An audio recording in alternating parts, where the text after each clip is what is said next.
बिस्मिल्लाहिर्रहमानिर्रहीम। आप देख रहे हैं अख्तर सिद्दीकी न्यूज़ और पहले की तरह आज भी बड़ी खबरें हैं।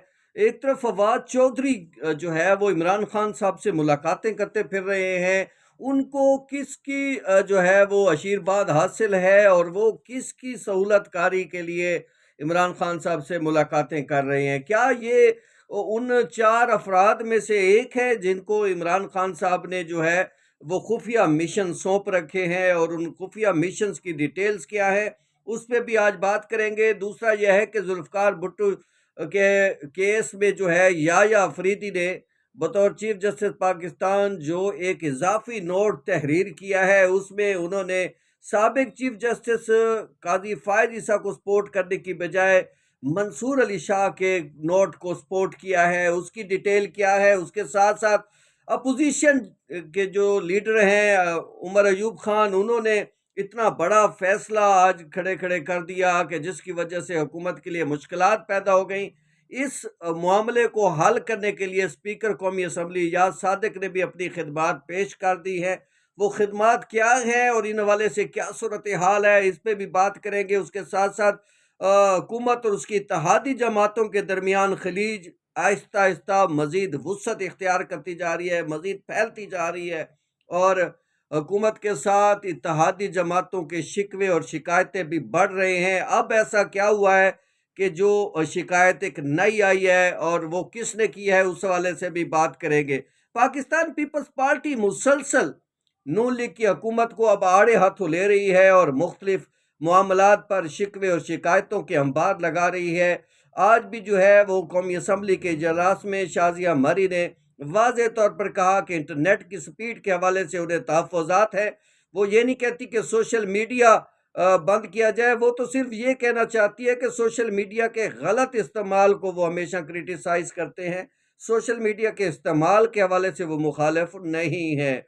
और वो कहती है कि एक तरफ आप डिजिटलाइजेशन की बात कर रहे हैं और दूसरी तरफ सूरत हाल ये है कि इंटरनेट की पूरी स्पीड भी अभी तक दस्तयाब नहीं है और लोगों को बड़ी मुश्किलात का सामना है। कई लोगों के रोजगार इससे वाबस्ता है और सूरत हाल बेहतर नहीं। और इससे पहले पीपल्स पार्टी की जानिब से जो है नून लीग पर कई और मामलात पर भी जो है ज्यादा तहफ़्फ़ुज़ात का इजहार किया गया और सख्त जो है वो दबाव बढ़ाया जा रहा है। लग यही रहा है कि आने वाला जो नया साल है जनवरी तक जो है शहबाज शरीफ साहब के लिए और ज़्यादा मुश्किलात पैदा हो रही है और उनके लिए इत्तेहादी जमातों को संभालना बड़ा ज़रूरी हो गया है। दूसरी तरफ मौलाना फजल रहमान साहब भी जो है अपने बिल को मंजूर कराने के लिए मैदान अमल में उतरे हुए हैं। उन्होंने कल सारे बिल के हवाले से एक तारीख बताई है और साथ साथ बताया है कि कैसे बिल जो है उनका मंजूर हो गया है। अब वो ये चाहते हैं कि इसको बेशक नोटिफाई कर दें।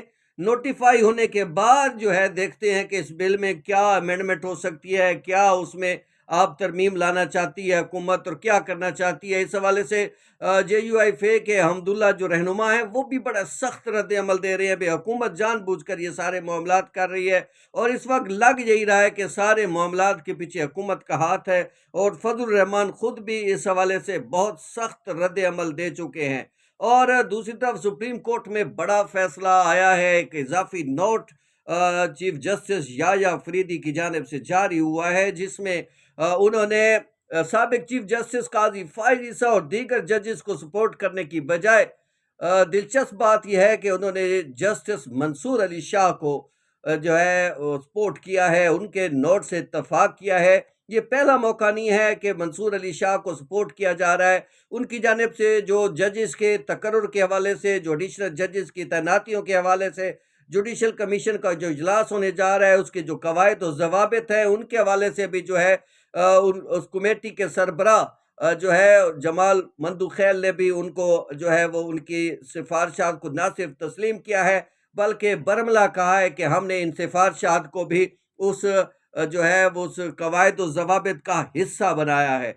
और अब जो है चीफ जस्टिस याया अफरीदी भी जो है वो सपोर्ट कर रहे हैं और दूसरी तरफ मंसूर अली शाह कभी लाहौर में, कभी इस्लामाबाद में, कभी किसी शहर में मुख्तलिफ जो है तकरीबात से वीडियो लिंक के जरिए खिताब भी कर रहे हैं और मुसलसल एक्टिव है, खतूत भी भेज रहे हैं, हर चीज़ की निशानदेही भी कर रहे हैं। लग यही रहा है कि उनको पस मंज़र में कुछ चीज़ें बताई गई हैं और वो अपनी जिद्दोजहद को जारी रखे हुए हैं। शायद वही उनका ख्याल यही है कि 26वीं आईनी तरमीम किसी भी वक्त जो है स्ट्राइक डाउन हो सकती है, उसको कलअदम किसी वक्त भी करार दिया जा सकता है। तो ऐसे में उनके चीफ जस्टिस बनने के मौके मिल सकते हैं और इस हवाले से वो मुसलसल जो है वो अपना किरदार अदा करने के लिए तैयार हैं और कर रहे हैं। और इसी वजह से उन्होंने जो जुल्फ़िकार भुट्टो के हवाले से नोट लिखा था उसको चीफ जस्टिस याह्या अफरीदी ने सपोर्ट किया है। चीफ जस्टिस याह्या अफरीदी कहती है कि ट्रायल और अपीलेट कोर्ट ने आईनी और कानूनी तकाजे पूरे किए बना जो है वो सजा सुनाई है। उन्होंने कहा कि ये किसी हद तक जो है ये अगर देखा जाए तो वो उन्होंने सारे नोट्स पढ़े हैं, चीफ जस्टिस का नोट भी पढ़ा है साबिक का और बाकी जजेस के भी पढ़े हैं, मगर वो मंसूर अली शाह के स्पोर्ट्स को किसी हद तक सपोर्ट करते हैं। और उन्होंने कहा कि 186 जो है सुप्रीम कोर्ट की एडवाइजरी जुरिस्डिक्शन है और इसके तहत सिर्फ सुप्रीम कोर्ट जो है इसका जायजा जरूर ले सकती है, मगर इसका मतलब ये नहीं कि वो पहले से दिया गया कोई फैसला जो सुप्रीम कोर्ट से भी हो गया हो उसको तब्दील करने का इख्तियार रखती है। और इसको तो वैसे भी बहुत अरसा गुजर गया इस केस को और मामलात जो है अभी तक जो है वो जो है वो इसके चल रहे हैं। और उन्होंने बाज जजेस के जुर्रतमंदाना किरदार को भी सराहा है कि उन्होंने बहुत ही ज़बरदस्त अंदाज में जो है वो अपना किरदार अदा किया है और जो है केस की समाअत के दौरान फैसले जो है वो उसमें अपना किरदार अदा किया है। अब बात चलती है इमरान खान साहब अडियाला जेल में हैं और मुसलसल उनके खिलाफ जितने भी केसेस हैं उनकी समाअत जो है अडियाला जेल में होती रहती है।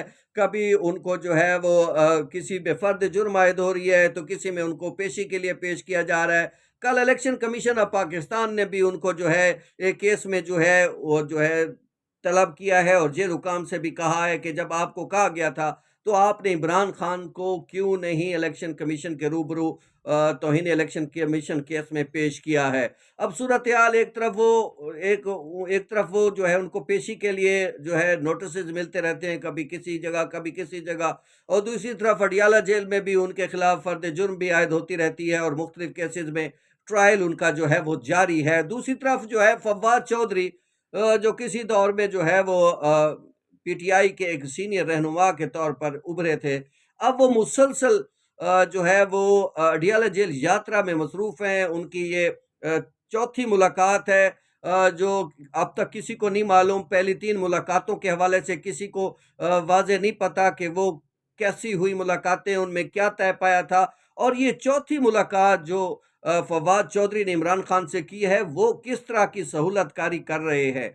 तो आपको आज हम पिछली 3 मुलाकातों के हवाले से कुछ मामलात जो सामने आए हैं, जो ज़राए ने हमें जो है बताया है, उसके हवाले से आज मैं आपको बताना चाहता हूँ। फवाद चौधरी ने जो है 1.5 माह पहले भी इमरान खान साहब से मुलाकात की है और उस मुलाकात में भी उन्होंने इमरान खान साहब का कोई मखसूस पैगाम था जो बाज़ लोगों तक पहुँचाया है। और ये फवाद चौधरी उन 4 अफराद में से एक हैं जो सहूलतकारी का फरीज़ा सर अंजाम दे रहे हैं और आमने सामने जो है वो किसी और हिसाब से बात करते हैं, मगर हकायक ये हैं कि अंदरूनी खाना वो एक सहूलतकारी के तौर पर काम कर रहे हैं। और 1-2 मुलाकातों में उन्होंने पिछली 2 जो मुलाकातें उन्होंने इमरान खान साहब से की थी उसमें उन्होंने वाज़े तौर पे लाइन ऑफ एक्शन भी बता दिया था कि क्या चाहते हैं और उनके जो जिनसे राब्ते हैं, इमरान खान साहब जिनके साथ राब्ता करना चाहते हैं वो क्या चाहते हैं, इमरान खान साहब के क्या विचार हैं। इन दोनों को जो है अब किस सतह पे आगे बढ़ना है, इस हवाले से सूरत हाल जो है लम्हा बलम्हा जो सूरत हाल बदल रही है उस पर भी बात हुई है। जो एहतजाजों के हवाले से भी मामलात चलते रहे हैं, पीटीआई के जो भी उसके हवाले से मुज़ाकरात बारे जितनी भी कुछ शराइत तय हुई थी उस पे भी बात होती रही है। और एक बार फिर जो है फवाद चौधरी जो है वो इमरान खान से मिले हैं और उन्होंने जो है वो कोशिश की है और ये पैगाम पहुंचाने की कि आप किसी तरह कोशिश करें कि अपना लहजा धीमा रखें। जो बैरूनी दुनिया से, जो बैरून मुल्क से एक्स पर जो ट्वीट्स आती हैं, जो पैगामात आते हैं जो शिद्दत वाले होते हैं, उनको नरम किया जाए, अपने मौक़िफ़ में ज़रा नरमी लाई जाए और पीटीआई जो है वो इश्यूज़ की सियासत करे। उन्होंने इश्यूज़ की सियासत के हवाले से पाकिस्तान पीपल्स पार्टी की इमरान खान को मिसाल भी दी है कि पीटीआई अब जिस तरीके से चल रही है उसको अपना जो है रवैया अंदाज बदलना होगा। पाकिस्तान पीपल्स पार्टी बज़ाहिर हुकूमत की इत्तेहादी है, उसको सपोर्ट भी कर रही है, मगर दूसरी तरफ जो है पाकिस्तान पीपल्स पार्टी मुख्तलिफ इश्यूज को भी जो है उस पे भी खेल रही है। पहले जो है उन्होंने और हिसाब से बातें की हैं और अब जो है नेट के सुस्त रवि होने के और इस हवाले से भी बातें हो रही हैं और बहुत सारे मामलात पर फवाद चौधरी ने इमरान खान साहब को सारी सूरत हाल से आगाह किया है और उन्हें बताया है कि इस वक्त जो उनकी लीडरशिप है, जो पीटीआई के साथ मुंसलिक है, वो किस तरह का रवैया इख्तियार किए हुए है और उन्हें अब कैसा रवैया इख्तियार करना चाहिए। ताहम इमरान खान साहब ने इस सारे मामलात पर उन्हें जवाब देते हुए कहा है कि सूरत हाल जो भी हो, वो 500 दिन हो गए हैं उसने जेल में रहते हुए, 5000 दिन भी हो जाएं तो उन्हें कोई परवाह नहीं है। वो अपने असूल पर डटे हुए हैं, वो अपनी बातों पर कायम और दायम हैं। ये नहीं हो सकता कि वो मियाँ शहबाज शरीफ को जो उनकी हुकूमत ख़त्म हो जाए तो वो ये तस्लीम करते हुए पाकिस्तान पीपल्स पार्टी के साथ मिलकर एक कोलिशन जो है गवर्नमेंट बना लें, ऐसा वो तसव्वुर भी नहीं करते। और उन्होंने वाज़े तौर पे फवाद चौधरी को भी कह दिया है कि हमारा मैंडेट हमें वापस किया जाए और ये हुकूमत गैर आइनी और गैर कानूनी तौर पर हमारे वजूद में आई है। अब भी हमारे लोगों को उठाया जा रहा है, अब भी हमारे लोगों को धमकियां दी जा रही हैं, अब भी हमारे लिए मुश्किलात पैदा की जा रही है, चादर और चार दीवारी का तहफ़्फ़ुज़ तक पामाल किया जा रहा है। इन सारी सूरत हाल को जब तक कंट्रोल नहीं किया जाता, मेरे तमाम लोगों को रिहा नहीं किया जाता, मेरे खिलाफ और मेरी बहनों के खिलाफ, मेरे रहनुमाओं के खिलाफ, मेरे लोगों के खिलाफ, कारकुनान के खिलाफ केसेस ख़त्म नहीं होते, उस वक्त तक सूरत हाल वाज़े नहीं हो सकती। फवाद चौधरी ने फिर भी कोशिश की है कि नरम रवैया रखा जाए और इस हवाले से सूरत हाल को जो है वो धीमा किया जाए।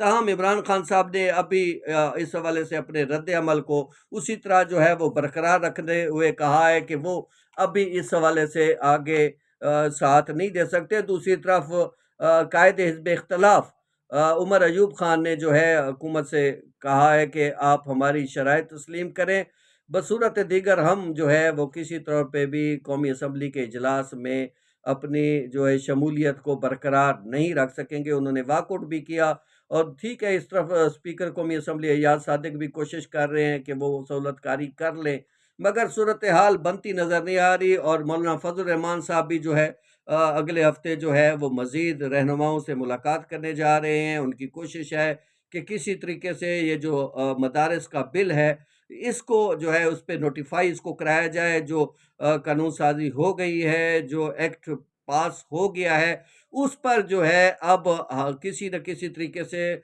उसको ऑफ़िशियल गज़ट का हिस्सा बनाते हुए नोटिफ़ाई कराया जाए। मगर हुकूमत अभी तक जो है वो उनका उस तरह से साथ नहीं दे रही है। ठीक है, राना सनाउल्लाह ने जो बातें की हैं कि वो मौलाना फजल रहमान के हवाले से उन्होंने बड़े अच्छे ख़यालात का इज़हार किया कि मौलाना फजल रहमान साहब जो है वज़ीर एक सियासतदान है, वो चीज़ों को समझते हैं। अगर कोई प्रॉब्लम हुआ तो कोई सड़कों पे आने की या एहतजाज की नौबत नहीं आएगी।